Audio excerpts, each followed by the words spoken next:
Boa noite, eu me chamo Andréia Dalla Costa, sou acadêmica do curso de Direito da FAG e vou explicar um pouco sobre o crime impossível, artigo 17 do Código Penal. Então, ele tem algumas teorias, tem a teoria subjetiva e tem a teoria objetiva. Esta se divide em duas, a teoria objetiva pura e a teoria objetiva temperada, que é a mais aceita pela doutrina. Então, o legislador, ele explica o artigo 17 do Código Penal da seguinte forma. Diz assim o artigo 17 do Código Penal: não se pune a tentativa quando, por ineficácia absoluta do meio ou por absoluta impropriedade do objeto, é impossível consumar-se o crime. Então, o que o legislador quis dizer para a gente? Ele parte do princípio de que o agente, ao tentar cometer o crime, com a intenção de cometer o crime, ele parte do princípio de que o agente já iniciou os atos executórios, artigo 14, inciso 2 do Código Penal. Mas ele não conseguiu consumar o crime por circunstâncias alheias à sua vontade. Então, o que o legislador diz para a gente quando ele fala de absoluta impropriedade do objeto? A absoluta impropriedade do objeto é tudo aquilo de que o agente ele se utiliza para cometer o crime, é o meio utilizado. Então, o meio seria o veneno, fogo, pó de vidro, a arma, a faca. Então, esse é o meio utilizado para cometer o crime. E o que seria a absoluta ineficácia do meio? É quando o agente, ao tentar cometer o crime, o meio que ele utiliza é impossível consumar o crime. Um exemplo disso seria quando um sujeito ele tem intenção de cometer um crime, ele pensa que está pegando uma arma, mas na verdade ele se confunde e pega uma arma de brinquedo. E aí ele tenta cometer um crime de assassinato. Então, esse seria um crime impossível, porque o meio que ele utilizou é totalmente, absolutamente ineficaz. Mas tem um meio relativamente ineficaz. O meio relativamente ineficaz é quando o sujeito tenta cometer o crime, mas o meio que ele utiliza pode vir a acontecer ou não.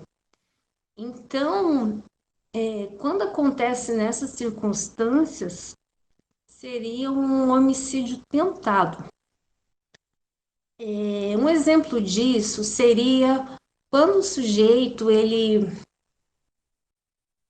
tenta praticar um crime de homicídio, mas ele usa uma espingarda, uma arma com uma munição velha. Então, como diz na linguagem, a arma picotou, né? Ela falhou. Então, ela pode vir a disparar ou não nessas circunstâncias. Então, esse meio utilizado é relativamente ineficaz. Pode ser que o tiro dispare ou pode ser que a arma negue, né? A arma falhe e não dispare o tiro. Um outro exemplo do meio relativamente ineficaz é quando uma mulher, ela estando grávida e ela pretende cometer um aborto. Então, ela toma um remédio vencido e pode ser que aconteça esse aborto ou não, porque o meio que ela utilizou não foi muito eficaz, foi relativamente ineficaz. Então, esse seria um exemplo do meio relativamente ineficaz. E essa absoluta impropriedade do objeto que o legislador diz para a gente. A absoluta impropriedade do objeto Vamos entender o que seria esse objeto. O objeto seria sobre tudo aquilo que que recai a conduta do agente. Então, seria a pessoa, no caso, se tivesse intenção de cometer um crime, seria a pessoa que ele vai se dirigir a conduta. Então, absolutamente impropriedade do objeto, um exemplo disso seria quando o sujeito ele pretende cometer um homicídio e ele pratica uma violação de domicílio, entra na casa da pessoa e pensa que a pessoa está dormindo, mas na verdade a pessoa estava morta já, morreu horas atrás por um infarte, um ataque fulminante, e ele já estava morto, né? E o sujeito que chegou para matar ele achou que ele estivesse dormindo e dispara 3 tiros sobre ele. Então, é uma absoluta impropriedade do objeto. Não tem como matar quem já está morto. Outro exemplo de crime impossível. E um outro exemplo desse crime impossível também, de absoluta impropriedade do objeto, seria quando uma mulher, pensando que estava grávida, ela toma um remédio abortivo e na intenção de praticar esse aborto. Só que, na verdade, ela não estava grávida, ela pensou que estava grávida. Então, é outro exemplo de crime impossível. Ela não tem como ela cometer um aborto de uma gravidez que não existe, né? Só existia, no caso, no pensamento dela. Ela se enganou. Então, esse seria um outro exemplo de absoluta impropriedade do objeto. E quando o objeto é relativamente impróprio, é um exemplo de que o crime pode acontecer ou não.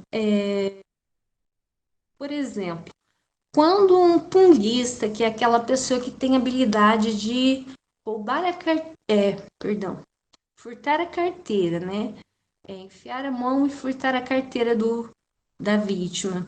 Ele enfia a mão no bolso esquerdo, mas na verdade a carteira estava no bolso direito. Então, o bem jurídico, no caso que estamos falando que seria a carteira, ela foi colocada em risco, mas ele não encontrou, estava no outro bolso e acabou não encontrando. Então, esse seria um exemplo do objeto relativamente impróprio. Existem algumas súmulas também sobre o crime impossível.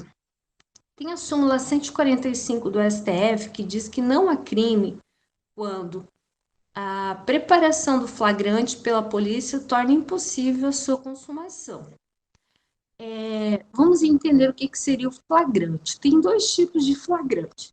Aquele flagrante que a polícia ela fica preparada, encontra uma pessoa para ir lá, no caso, se eles tiverem conhecimento de que vai acontecer um crime de venda de droga, consumo de droga, tráfico de droga, eles encontram uma pessoa para ir lá comprar a droga, então esse seria um flagrante preparado.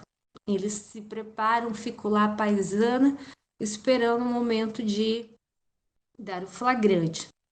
Tem uma pessoa combinada que vai lá, que vai comprar a droga, esse é o flagrante preparado.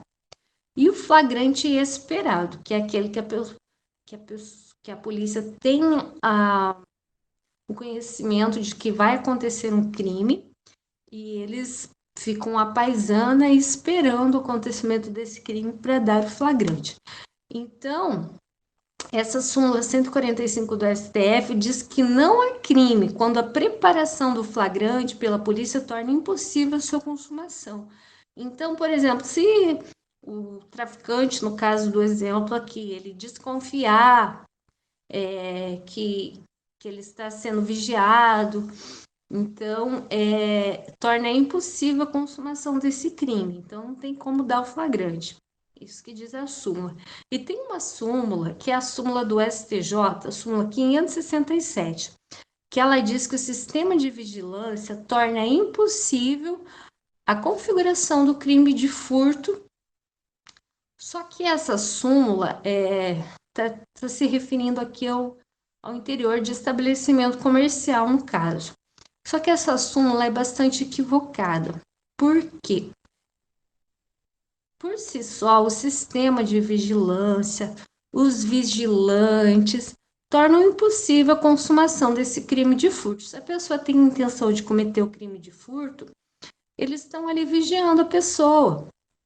Tem câmeras espalhadas. Então, eles só estão esperando a pessoa sair com o objeto do furto da loja para eles darem um flagrante. Então, essa súmula é bastante equivocada, porque todo o sistema de vigilância torna, sim, o crime impossível. E, por último, nós temos o crime putativo.